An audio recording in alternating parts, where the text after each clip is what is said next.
To my selfless Spartans, I love you all. To my good people, please join us. The third book of Moses, called Leviticus, chapter 10. Nadab and Abihu are killed. And Nadab and Abihu, the sons of Aaron, took either of them his censer, and put fire therein, and put incense thereon, and offered strange fire before the Lord, which he commanded them not. And there went out fire from the Lord, and devoured them, and they died before the Lord. Then Moses said unto Aaron, This is it that the Lord spake, saying, I will be sanctified in them that come nigh me, and before all the people I will be glorified. This peace. And Moses called Mishael and Elzaphan, the sons of Uzziel, the uncle of Aaron, and said unto them, Come near, carry your brethren from before the sanctuary out of the camp. So they went near, and carried them in their coats out of the camp, as Moses had said. And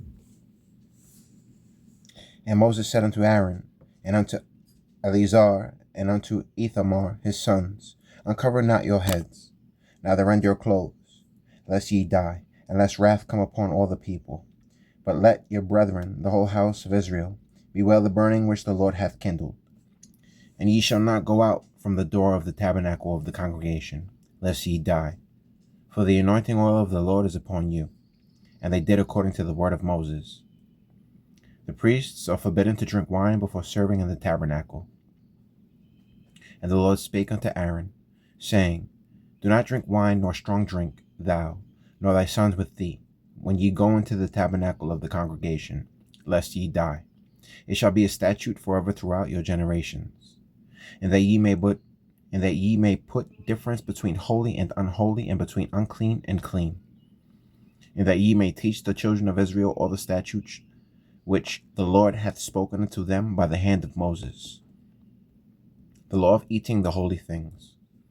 And Moses spake unto Aaron, and unto Eleazar, and unto Ithamar his sons that were left, Take the meat offering that remaineth of the offerings of the Lord made by fire, and eat it without leaven beside the altar, for it is most holy. And ye shall eat it in the holy place, because it is thy due, and thy sons' due, of the sacrifices of the Lord made by fire, for so I am commanded. And the wave breast and heave shoulder shall ye eat in a clean place, thou and thy sons and thy daughters with thee, for they be thy due, and thy sons' due, which are given out of the sacrifices of peace offerings of the children of Israel.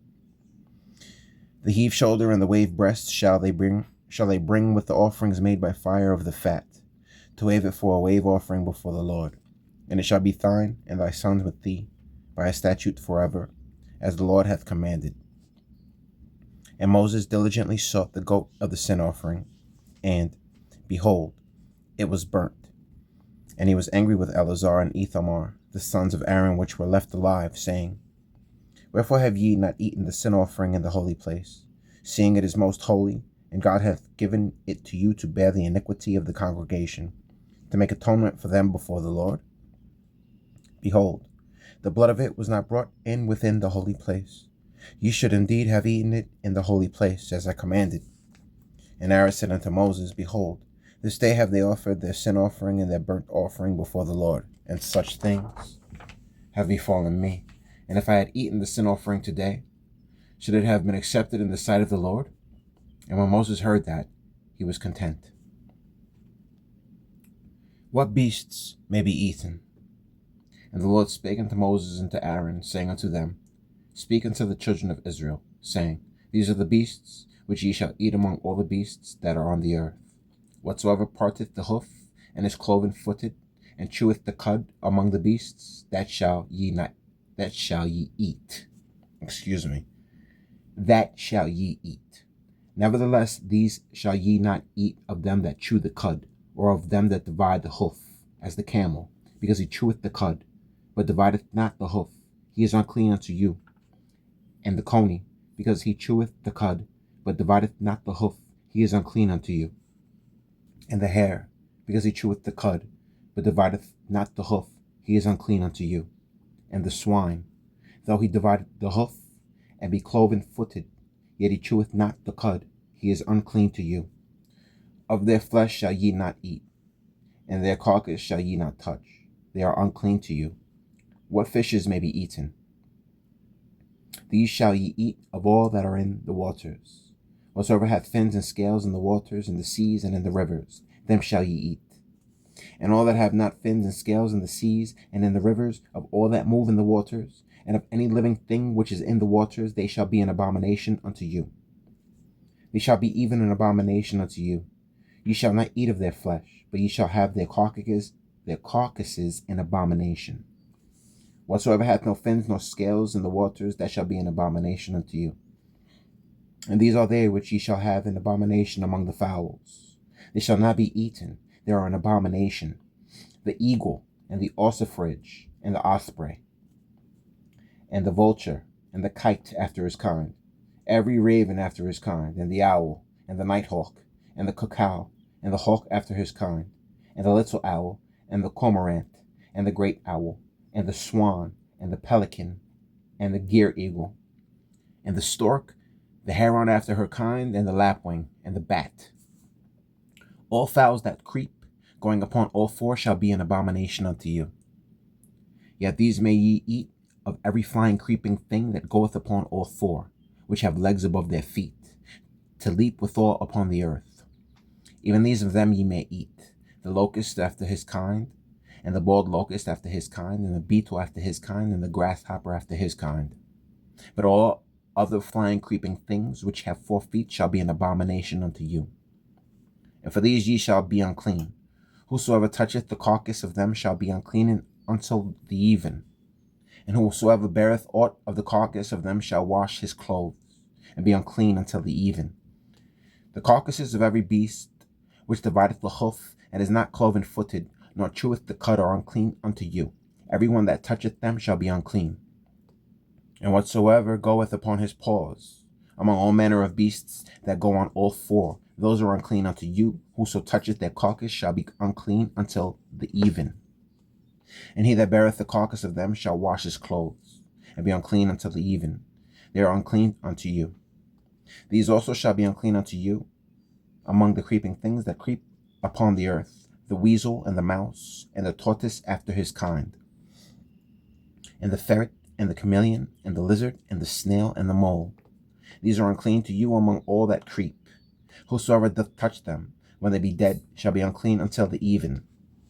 And upon whatsoever any of them, when they are dead, doth fall, it shall be unclean, whether it be any vessel of wood, or raiment, or skin, or sack, whatsoever vessel it be, wherein any work is done. It must be put into water, and it shall be unclean until the even, so it shall be cleansed. And every earthen vessel whereinto any of them falleth, whatsoever is in it shall be unclean, and ye shall break it.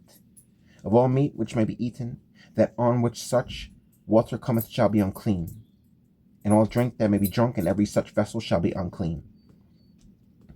And everything whereupon any part of their carcass falleth shall be unclean, whether it be oven, or ranges for pots, they shall be broken down, for they are unclean, and shall be unclean unto you. Nevertheless, a fountain or pit, wherein there is plenty of water, shall be clean, but that which toucheth the carcass shall be unclean. And if any part of the carcass fall upon any sowing seed which is to be sown, it shall be clean. But if any water he put upon the seed, and any part of the carcass fall thereon, it shall be unclean unto you. And if any beast of which ye may eat die, he that toucheth the carcass thereof shall be unclean until the even. And he that eateth of the carcass of it shall wash his clothes, and be unclean until the even. He also that beareth the carcass of it shall wash his clothes, and be unclean until the even. And every creeping thing that creepeth upon the earth shall be an abomination. It shall not be eaten. Whatsoever goeth upon the belly, and whatsoever goeth upon all 4, or whatsoever hath more feet among all creeping things that creep upon the earth, them ye shall not eat, for they are an abomination. Ye shall not make yourselves abominable with any creeping thing that creepeth, neither shall ye make yourselves unclean with them, that ye should be defiled thereby. For I am the Lord your God. Ye shall therefore sanctify yourselves, and ye shall be holy, for I am holy. Neither shall ye defile yourselves with any manner of creeping thing that creepeth upon the earth. For I am the Lord that bringeth you up out of the land of Egypt, to be your God. Ye shall therefore be holy, for I am holy.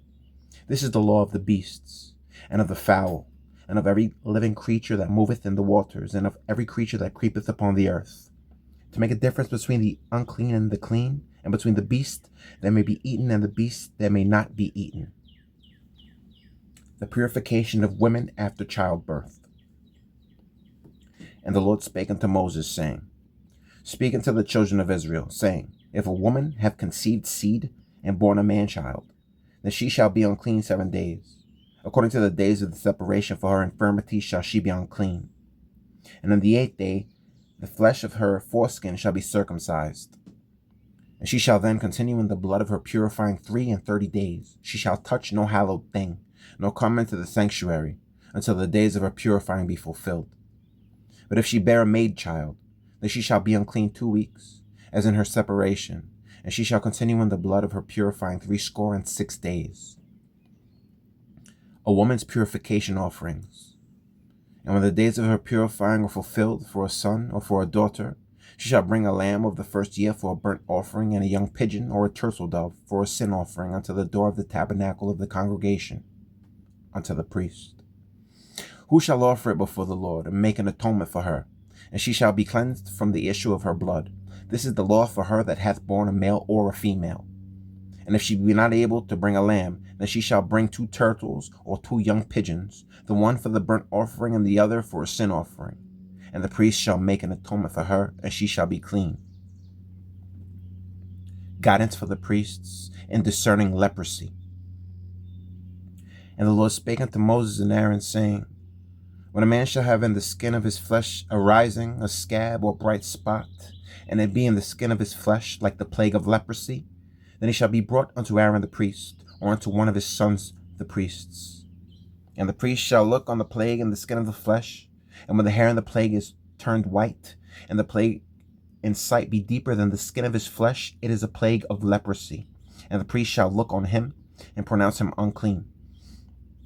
If the bright spot be white in the skin of his flesh, and in sight be not deeper than the skin, and the hair thereof be not turned white, then the priest shall shut up him that hath the plague 7 days.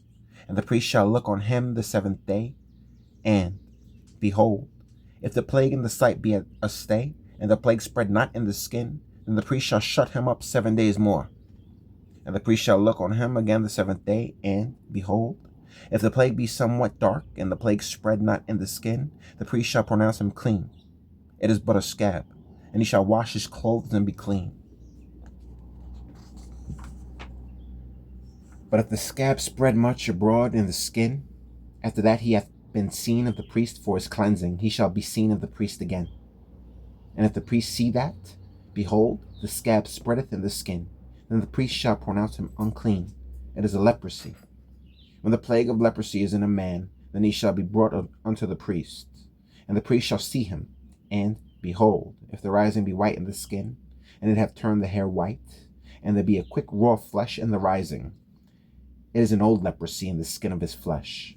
And the priest shall pronounce him unclean, and shall not shut him up, for he is unclean. And if leprosy break out abroad in the skin, and the leprosy cover all the skin of him that hath the plague from his head even to his foot, wheresoever the priest looketh, then the priest shall consider, and behold, if the leprosy have covered all his flesh, he shall pronounce him clean that hath the plague. It is all turned white, he is clean. But when raw flesh appeared in him, he shall be unclean. And the priest shall see the raw flesh, and pronounce him to be unclean, for the raw flesh is unclean, it is a leprosy. Or if the raw flesh turn again, and be changed unto white, he shall come unto the priest. And the priest shall see him, and behold, if the plague be turned into white, then the priest shall pronounce him clean that hath the plague, he is clean. The flesh also in which even in the skin thereof was a boil, and is healed.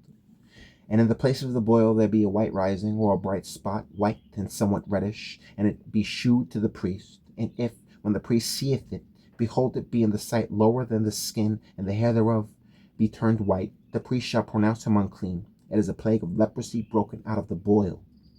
But if the priest look on it, and, behold, there be no white hairs therein, and if it be not lower than the skin, but be somewhat dark, then the priest shall shut him up 7 days. And if it spread much abroad in the skin, then the priest shall pronounce him unclean. It is a plague. But if the bright spot stay in his place, and spread not, it is a burning boil, and the priest shall pronounce him clean. Or if there be any flesh, in the skin whereof there is a hot burning, and the quick flesh that burneth have a white bright spot, somewhat reddish or white, then the priest shall look upon it, and behold, if the hair in the bright spot be turned white, and it be in sight deeper than the skin, it is a leprosy broken out of the burning. Wherefore the priest shall pronounce him unclean. It is the plague of leprosy. But if the priest look on it, and behold, there be no white hair in the bright spot, and it be no lower than the other skin, but be somewhat dark, then the priest shall shut him up 7 days. And the priest shall look upon him the 7th day, and if it be spread much abroad in the skin, then the priest shall pronounce him unclean. It is the plague of leprosy. And if the bright spot stay in his place, and spread not in the skin, but it be somewhat dark, it is a rising of the burning, and the priest shall pronounce him clean, for it is an inflammation of the burning. If a man or a woman have a plague upon the head of the beard, upon the head or the beard, then the priest shall see the plague, and behold, if it be in sight deeper than the skin, and there be in it a yellow thin hair, then the priest shall pronounce him unclean. It is a dry scald, even a leprosy upon the head or beard. And if the priest look on the plague of the skull, and behold, it be not in sight deeper than the skin, and that there is no black hair in it, then the priest shall shut up him that hath the plague of the skull 7 days.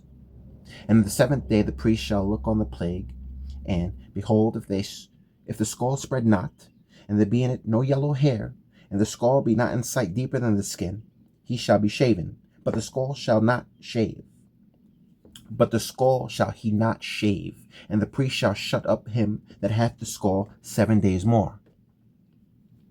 And in the 7th day the priest shall look on the skull, and behold, if the skull be not spread in the skin, nor be in sight deeper than the skin, then the priest shall pronounce him clean, and he shall wash his clothes, and be clean. But if the skull spread much in the skin after his cleansing, then the priest shall look on him, and behold, if the skull be spread in the skin, the priest shall not seek for yellow hair, he is unclean. But if the skull be in his sight at a stay, and that there is black hair grown up therein, the skull is healed, he is clean, and the priest shall pronounce him clean.